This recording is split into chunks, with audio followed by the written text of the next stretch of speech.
நான் ரீசெண்டாக state bank ஏடிஎம்க்கு வந்து போயிருந்தேங்க. அப்போ இந்த நாய்க்குட்டியை பார்த்தேன். இதை நாய்க்குட்டினே சொல்லக்கூடாதுங்க, ஒரு நன்றியுள்ள ஜீவன் தான் நான் சொல்லுவேன். ஏன்னா எங்கள் வீட்லேயும் ஒரு நாய்க்குட்டி வந்து வளர்க்குறவங்க, அது பேர் ஜிம்மி. இந்த நாய்க்குட்டி ஏதோ ஒன்று என்கிட்ட சொல்ல வர மாதிரி எனக்கு தோணிக்கிட்டே இருந்துச்சுங்க.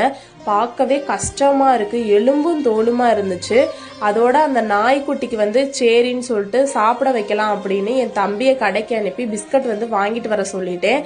பிஸ்கட்டை போட்ட பின்னாடி அது எப்படி வாலாட்டுதுன்னு மட்டும் பாருங்களேன். ஏதோ பல நாள் பழகுன மாதிரி அப்படி ஒரு சந்தோஷம் அந்த நாய்க்குட்டிக்கு.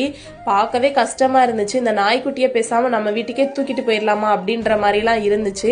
ஆல்ரெடி நாங்கள் ஒரு நாய்க்குட்டி வளர்க்குறோங்க, அதனாலதான் நான் எதுவுமே பண்ணலை. நீங்களும் இந்த மாதிரி நாய்க்குட்டி எங்கேயாவது பார்த்தீங்க அப்படின்னா அதுக்கு ஹெல்ப் பண்ணுங்க உங்களால முடிஞ்ச அளவுக்கு. பாருங்க எப்படி வாலாட்டுதுன்னு பாருங்களேன், பார்க்கவே கஷ்டமா இருக்குங்க. பாய்.